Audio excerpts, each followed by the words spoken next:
My name is Brad Jarvis. I grew up in Manassas, Colorado. I've lived in Phoenix for the last 40 years, but I come back now in the summers.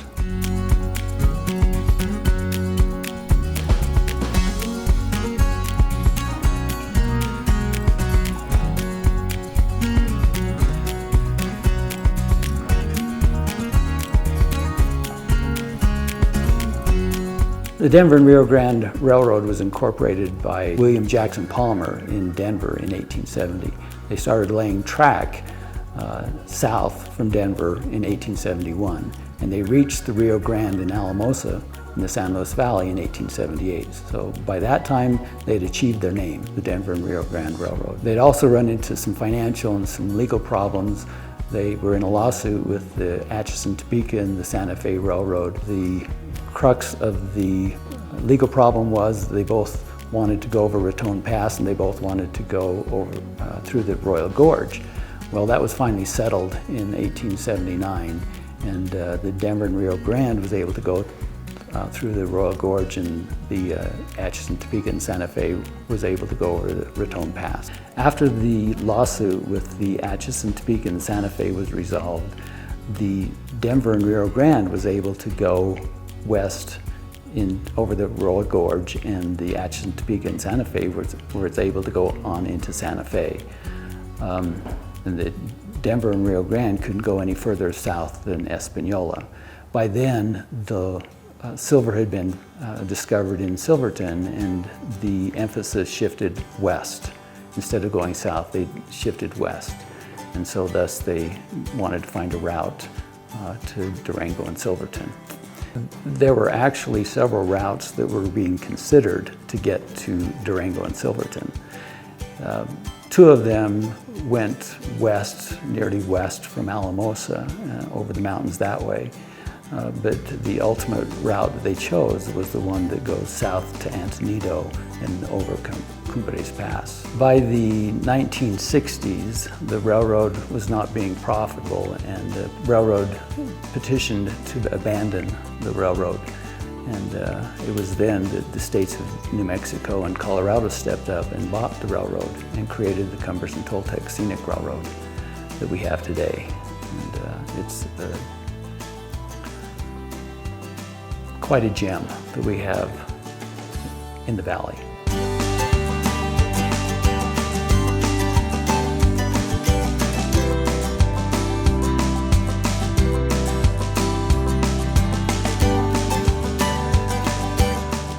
My name is Jason Medina. I am originally from San Luis, Colorado. I was actually born in Colorado Springs, but I'm about a fourth generation San Luis native. We are here in Alamosa, Colorado, and we're at the depot, which it's called now. This has a lot of historical significance for the Denver and Rio Grande Railroad.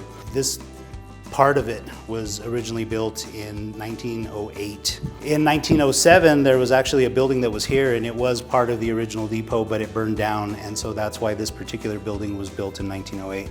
Now, in 1908, it was just this one-story side that's here it's on the south side is what they call it. The side that's on the west, which is a two-story building, was built in the 1930s. At the time, this one-story side here on the south side is what they call it, was used mostly for freight, but all the time the Denver Rio Grande Railroad was moving freight, animals, any of the agricultural products, mostly potatoes, just like it is today. Potatoes was the big product, agricultural product that they used to move around, and passengers. So for about 50 years, this particular depot was used as a stop for all of those things, for freight, for agriculture, for animals, and for human passengers. In October of 1870, William Jackson Palmer started the Denver Rio Grande Railroad, and about 10 years after that, they already had 1,650 miles of the train that was going all the way from Salt Lake City all the way to Denver, through the top of New Mexico, and all through the valley. Between the 1880s and actually all the way up until the 1930s, this was a big part of the economic development that was going on here in the San Luis Valley, and so it was really important to have that here as the hub, which is still our economic hub, to be able to move things around, not only within the valley again, but all the way from Denver all the way to Salt Lake City. Throughout the 30s, this was actually the headquarters of the Denver Rio Grande Railroad. During that time, it was mostly passengers, and the agricultural stuff kind of fell off a little bit. And so throughout the 30s, again, this was kind of the main hub, but that started falling off when it got a little bit closer to the 50s. And in 1961, this was actually sold to Alamosa County. Still here inside of this building, which is now the Alamosa Visitor Center, you have a lot of great memorabilia that is the original stuff that came from the railroad itself. So again, back behind me, this was a sheep car. Back on the other side, there's actually the big board where they used to put when the trains were coming in. It actually has information about who the engineer was, who the firemen were. It would give the date and the time that they'd be coming through. So this literally was a depot where people would come, find out when different trains were going to different places. There was actually a daily passenger train to Alamosa too that ran for about 50 years, which was incredible because for a long time there weren't highways that came in and out of this place. So this was really the way that not only commuters were able to come and work seasonally and otherwise, but also visitors to the valley used to be able to come through here. And again, this particular place, this one story that's on the south side, was also used to hold a lot of the freight. This railroad also ran mail for upwards of 50 years through here, so that's really important too. And where it all kind of ends up is Promontory Point, which was originally where the first stakes were put for the international railway, which was going all the way from the East Coast to the West Coast. So this is a really big part of all of that. The architecture of the building is really important too. Again, it's an L-shaped building. On the outside, the horizontal lines and the clay roof are just incredible. There are also canopies on both of the south ends here. One of them was where they actually used to use for the freight, and one of them is where they used to use for the passengers back on the other side. They're still out there and they're in really good shape. It's really cool. These canopies are held on by some metal rods and very ornate. The one that's actually back on the west side has, they kind of look like dragons, but they are some animal faces where the water used to come back out. And there actually used to be two others that are back on this side that have been now replaced by newer methods of moving water through. The buff colored brick face that's outside is important because it was only fabricated between about the 1920s and the 1940s. And so if you look around the rest of Alamosa, if you see anything that's that particular color, which is a kind of yellowish brick, you know what time that it was actually created because it didn't exist before that and wasn't being fabricated after that. So the horizontal lines, the really ornate iron pieces that are holding the canopies together are just so unique. And actually, if you go around the valley, you won't find anything like that. More than likely because the railroad was the one that had a lot of money to be able to do all that real ornate stuff. Even the tile up on top, the clay tile that's up on the roof, you will find very few buildings who still have that around because it's really hard to find nowadays. It's hard to replace. They actually have to take off like a whole row of that to be able to replace that. But it's also something that, you know, it's not like shingles that have to be replaced every 30 years. This is something that, if kept right, will really last for forever. Between the spring of 1883 and the fall of 1884, the Baldwin Locomotive Company was basically commissioned by William Jackson Palmer to create 12 locomotives and steam engines. They called them T12 engines. For T and 12 mean two different things. T because they were 10 wheels, and 12 was the amount of tractive force that actually took to move these things. Tractive force is something that we now know as horsepower, but it was basically the amount of force that it took to move whatever it was through railways. So the T and 12 are again 10 wheels and 12,000 pounds of tractive force that it took to move these things. Steam engine is two different parts. It's the locomotive itself, and then there is one other piece in the back that holds the fuel and the water. Obviously, steam is created by the heat and the water. And so these things weighed upwards of 107,000 pounds. It was about 60,000 pounds of the locomotive itself, and then about 47,000 pounds worth of water and coal. Now to back up all the way even before this, William Jackson Palmer, when he was a kid, he learned about trains since he was very young and actually went to go and work in one of the original train companies that built locomotives. At the time they used to use wood. And as a very young man, he was trying to figure out how they could use something that was a little bit more efficient than wood. And so he was really the founder or father of using coal to be able to create the heat that it needed for the steam, for these steam locomotive engines. So that's really cool because that was well before he was in the Civil War and made a brigadier general, because by the time he actually came and did this in 1870, he was General William J. Palmer. So that's a real cool little background about that.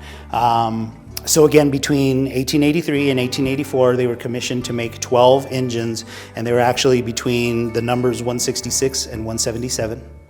169 is a very important locomotive for our particular area here. It's actually still housed just right outside of Alamosa, so as you're coming in from the east, when you come over the bridge and into Alamosa, 169 is there for, it's on display outside of the city buildings. Why is it important?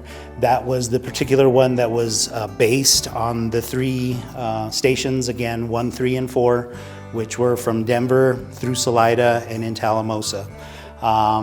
It was actually all 12 of these that were created between 166 and 177. All 12 of them were in use and in service for over 50 years. So from the 1880s all the way until the 1930s, those particular locomotives were moving people, agriculture, freight, mail, all the way through here. And 169 actually stayed in service until it was involved in a head-on crash in Toltec, New Mexico. It actually used to run the Chile line, and they used to call that. It used to go all the way down into New Mexico and went as far out as Ogden, Utah. But again, it's very important to this particular area, and even after it was involved in a head-on crash in Toltec, New Mexico, they fired it back up again and brought it back. That again is a T12. They were only used on narrow gauge tracks. The reason that they built narrow gauge tracks here is because William Jackson Palmer believed that that was A, going to be less expensive to build than the standard tracks at the time, but B, that it was able to kind of maneuver the mountainous territories and the terrain that it has to go over, both going uphill and coming back down again and then around. So as a couple of these lines move through Cumbres, there are actually rounds where it had to kind of gain momentum to get back up again, and then it was coming back down again in a fashion that it wasn't just going straight downhill or going straight uphill. So that's why the narrow gauge tracks were used as opposed to the standard gauge tracks. It was because of the terrain and the way that they were able to maneuver the upward and downward hills. So there are stories about how they used to go up and down the Cumbres and Toltec back on the other side as well. The stories were that the wagons actually had to carry large loads of lumber to be able to throw in the back so that they can help slow them down when they were coming down the hills there. It probably wasn't the safest way, but it was the only way that they had to be able to stop something that was upwards of 100,000 pounds, including, or on top of the 100,000 pounds, they also had the freight and the passengers and everything else. But to be able to come down, they actually used to tie cords to the back of the train and have these big, huge pieces of lumber that they would pull and drag to be able to help them. So that was definitely their emergency brakes back in the day, what they used to use.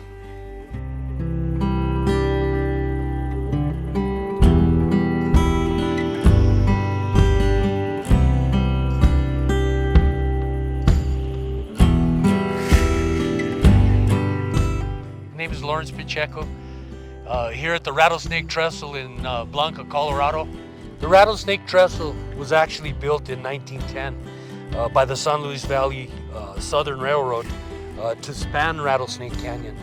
The canyon was carved out by Trinchera Creek that originates from the Trinchera Peaks watershed in the Sangre de Cristo Mountains, where I was raised. A section of the Rocky Mountains. By 1927, the railway owed Costilla County a total of $6,554 in taxes for the years of 24 through 27. Fires, deteriorating tracks, and numerous accidents occurred that took a toll on the San Luis Southern. The railroad operated in receivership roughly around till 1928, when a group of Denver businessmen headed by Charles Betcher purchased the railroad in 1928 and changed its name to the San Luis Valley Southern Railway. In 1951, the railway was sold The new owners was associated with the St. Louis Waste Materials Company, and as you might expect, they immediately initiated plans to scrap the railroad. When the San Luis Southern Railroad's petition to the Interstate Commerce Commission to abandon the railroad was granted September 5th of 1957, the Costilla County Road and Bridge Department took it over to use it as a vehicular bridge on Roadway 12. Behind me you can see the Rattlesnake trestle. You can see that there's 18 by 18 inch beams that are actually holding this thing up. These beams, back in the early 1900s, Fort Garland, because of the rail, had sawmills. They had one of the things we talked about, how elk actually were brought in on that rail back in the 1960s, to where some of the first elk in the San Luis Valley were dropped off here in Fort Garland. This trestle is 190 feet long, 40 feet wide, and the height on it is 46 feet. So it was a, back in the day, it was an engineering struggle, I'm sure. But they, you can see how long ago it was built and how sturdy it still is. Some of the stuff on top, they had to actually abandon it because it was used as Road 12, and then Road 12 was taken around and a bridge put in there because it was going to take so much work to get it actually running. The late Joe Gallegos, commissioner, actually did some work on the trestle and wanting to get some grants to rebuild it and to actually show people the history of it. So it makes me happy that we're coming back here to be able to address how important it was to the history of Costilla County, the Valley, and our region. When things started getting built and the Rattlesnake trestle was built, like I said, in 1910, actually built a way for the main track, which went over La Vida Pass and into Rio Grande County all the way up into Creed, was the first line that was done, and then this one that actually went down into towards the New Mexico line was going to be the one that connected Colorado and New Mexico. So it was easy to picture this, and with all the vegetables and all the farming and everything that happened after that, this rail here actually was in where they were actually moving vegetables back and forth. The train and this rail pretty much extended down into the southern part of Costilla County, and that's where that was built back in 1910, almost 60 years after San Luis was found, that this rail was put in here. That's how a lot of these people brought their agriculture and tools, that type of stuff was brought in, and the vegetables taken out. So it was a big part of the San Luis Valley. Back in the mid-1900s, it was actually abandoned, and this is an abandoned rail now. All we have is what's left of it, and you can see the type of construction that was done was very European. It wasn't something that was brought here from the actual valley, but a lot of it had some European influence, with a lot of the timbers and stuff being milled right here at our own lumber yard here or sawmill here in Fort Garland. There was actually a couple of different ones.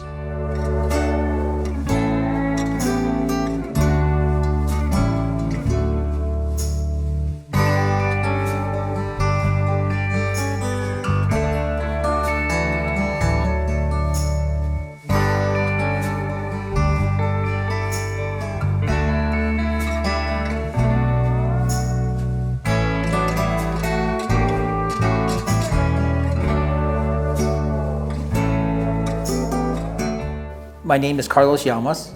I've been with the railroad for 34 plus years. I had the opportunity to work with the railroad in Alamosa and hauled freight. So I went out and learned a few more things. I learned how to haul freight. And I also worked with the rail runner out of Albuquerque, New Mexico. So I ran passenger trains at 80 plus miles an hour, which was, I consider, just more training.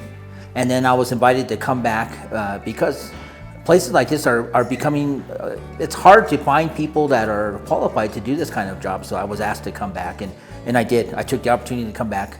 I really enjoy it. My family has worked on this railroad.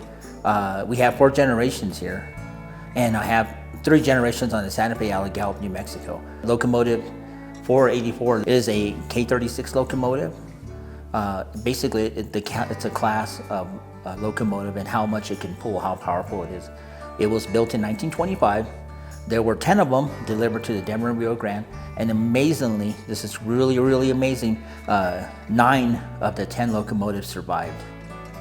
And almost every one of them is still in service. There's really no place in America where almost the whole class of steam engines survived and are still in service. A few are here and a few are in Durango. One is awaiting rebuild, and only 1 engine out of that whole class didn't survive. It's pretty amazing. It's a Mikado type locomotive, and it's actually the Mikado Japanese emperor. After World War II, they did change the name to a Mike to be a little bit more American, but we went back and we call it a Mikado. That's what it was designed and that's what it was named, after a Japanese emperor. It's a really well-built locomotive. It's considered a freight locomotive, but we're using them on passenger trains. Were designed for slow speeds, and they were designed to climb mountains under full power and at a slow speed.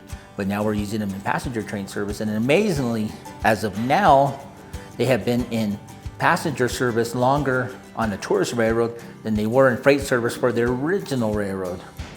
So they have actually outlived their original purpose and have a new history on tourist railroading.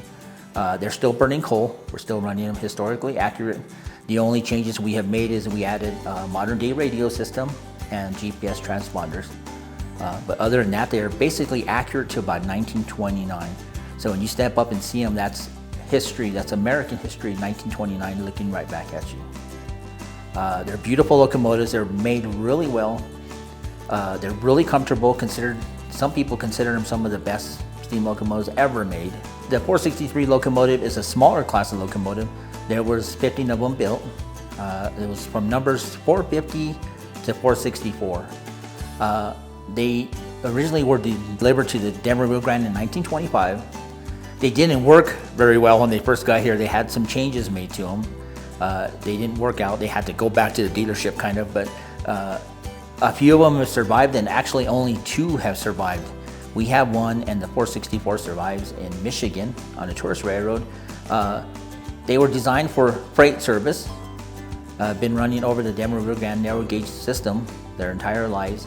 The 463 actually became a Hollywood star. It was owned by Gene Autry, and it was used on his California Hollywood Park. It was in Gunsmoke numerous times. You can see it in the background of Gunsmoke, and it's really neat, to see the gunfighters doing their thing, and in the background is that locomotive that you get to drive every day. That's pretty neat, And tragically, the park burned, and Gene Autry needed to find a place for that locomotive, and he donated it to the town of Montanito, Colorado. And I got it back to the Cumberland Toltec. A few years later, we restored it, and now it's a really remarkable steam engine. We've all come to enjoy it and enjoy how well it runs and how much work it does for us. It's been such a treasure for us. The 168 locomotive was pretty amazing. I saw it numerous times sitting in the park in Colorado Springs, just rusting away. And I said, wow, every locomotive you see in a park, you're like, oh my gosh, I wish I could run that someday. I wish we could bring it back. And at this point in America, we're reaching that point where if we don't save the locomotives now, they're not going to make it. The boilers are getting rusty and beat up, and if we don't do something about them right now, most of them aren't ever going to come back to steam. And there's been some remarkable projects to get steam engines back to steam in America, and 168 was one of them. Little finagling, a little dealing under the table, but we got that engine back, and remarkably, the Denver Rio Grande employees way back 60 years ago did such a good job of storing the locomotive that it helped us in the restoration. There were some things that they did so well and put it away so well that we didn't have to redo the parts. So that's a way to show tribute to the previous workers, because some of their work, some of their machining is still working now. It was done so well, we didn't have to fix it. We didn't have to restore some of their work. That's how good of a job they did putting that locomotive 70 years ago. But it's been a remarkable journey. When we first brought it back into steam, we all sat there and thought, there's nobody alive that's ever run that engine, that's ever steamed it up, that's ever seen it hot. So we all sat there and thought, this is new. Nobody alive has ever seen this thing hot under steam. And so it was a learning experience, and we got in it, and it didn't do what the other engines did, and it didn't act like the other engines. It was a whole new ballgame for us. And even now, 2 years in, we're still learning how to run it. You know, that's because that's real easy, or it's a quick way of showing you how fast history can be forgotten. Because in a matter of 60 years, everything America knew about that engine was gone. It doesn't take long to lose history completely.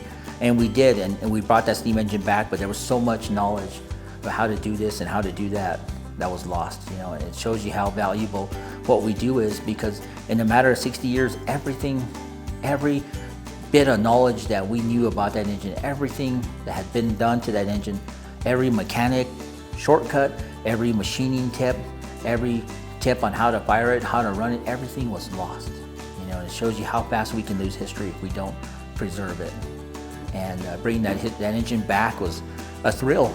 You know, nobody alive had seen it steamed up, and the first time we heard it, we didn't know what it was going to sound like. What's it going to sound like? What's the air compressor going to sound like? How's it going to feel? How's the cab ride going to, you know, how's the oil going to smell? How's the fire going to look? There was nothing, nobody knew anything about the engine, so everything about it was all brand new. And even to experienced railroaders, we were like, wow, that's completely different. And the oil boom in Chava, New Mexico started, and in Farmington, and it kept the railroad going just long enough for somebody out there to say, hey, that's something we should save. And it got a lot of these railroads into the preservation era. We didn't know anything about preservation in the past, you know. We didn't think we had to save anything.